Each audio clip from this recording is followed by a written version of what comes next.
¿Cómo están, estimados académicos del quinto año de nivel secundaria? Les saluda su profesor Smith Domínguez. El día de hoy vamos a reiniciar las clases virtuales en el curso de Historia, hablando sobre el gobierno del presidente José Luis Bustamante y Rivero. Pero antes de adentrarnos al gobierno del presidente Bustamante, vamos a conocer quién gobernó antes y quién va a gobernar después. Entonces vamos a iniciar con el antes. Mis estimados académicos, una aclaración.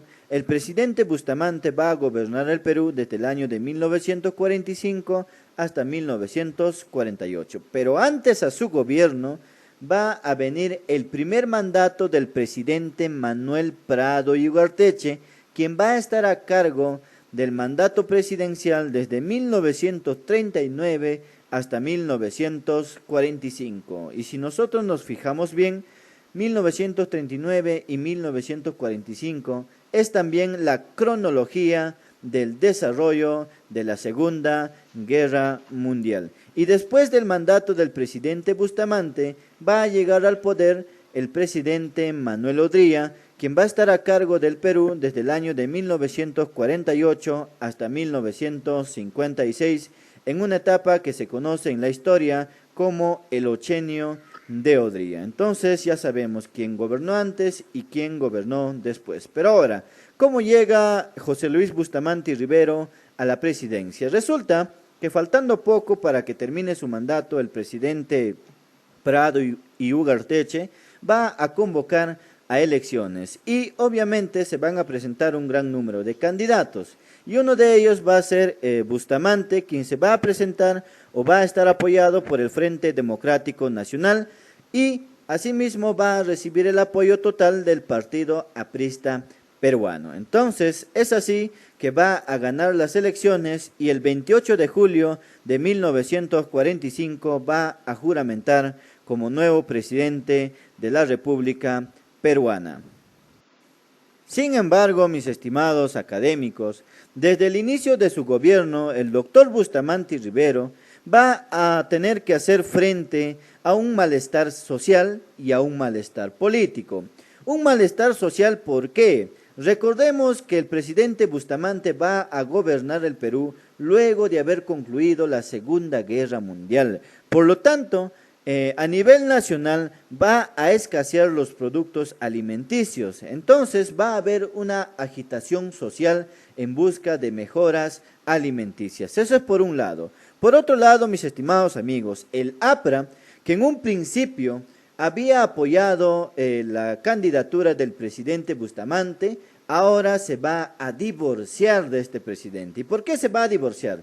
Resulta que el APRA, quien en principio apoyó la campaña del presidente, va a querer tomar el poder, va a querer mandar al presidente Bustamante. Entonces el presidente Bustamante se va a enojar y va a existir una ruptura.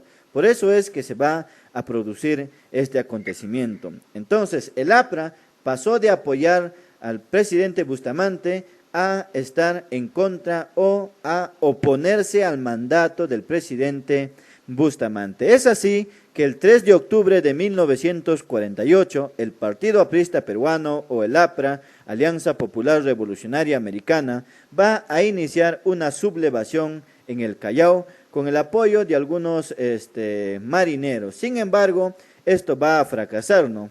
Pero producto de este movimiento, el presidente Bustamante va a declarar al partido aprista como un partido ilegal, como un partido ilegítimo, ¿no? Sin embargo, lo que el presidente Bustamante no sabía es que unos días después, el 27 de octubre del año de 1948, se va a producir una rebelión en Arequipa.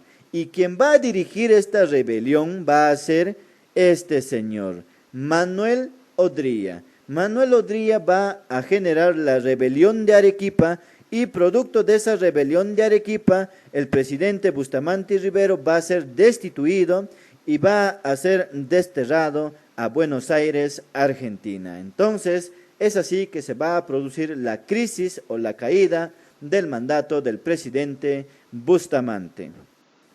Pero vamos a conocer ahora cuáles fueron las obras que realizó el presidente Bustamante en el plano económico. Por ejemplo, el presidente Bustamante va a crear la empresa petrolera fiscal, con la que se van a firmar acuerdos para la búsqueda del petróleo en la zona de Zorritos y en la del Titicaca. Entonces, Bustamante se va a preocupar por reactivar la economía en base al petróleo. Asimismo, se va a crear la Corporación Nacional de la Vivienda, que es una especie de Ministerio de Vivienda, y con ello se va a construir la unidad vecinal número 3. Lo que nosotros observamos en imagen, que son una especie de edificios grandes, es la unidad vecinal número 3, que se va a construir con el objetivo de alojar a las personas que por lo general migraban, ¿no?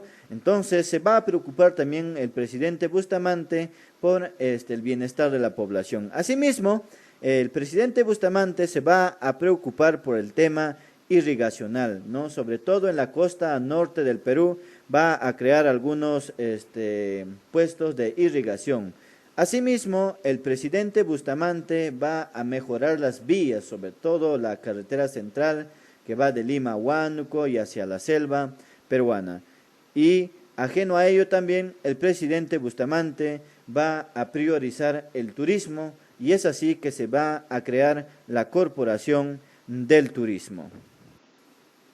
Sin embargo, en el plano internacional, mis estimados amigos, el presidente va a mejorar las relaciones con algunas instituciones, como es el caso de la ONU, la Organización de las Naciones Unidas, como es el caso de la FAO, la Oficina Encargada de la Alimentación, y como es el caso de la OIT, que es la Organización Internacional del Trabajo. Pero en el plano internacional, la obra más importante del presidente Bustamante va a ser el decreto del 1 de agosto de 1947, donde el presidente va a delimitar el área de nuestro mar territorial hacia una distancia de 200 millas marítimas. Por eso, en muchos exámenes de admisión se hace la pregunta, ¿en el gobierno de qué presidente se delimitó las 200 millas marítimas? La respuesta es sencilla, ¿no? En el gobierno del presidente José Luis Bustamante y Rivero. Entonces, esto sería todo por hoy, mis estimados amigos, y nos vemos en la próxima clase.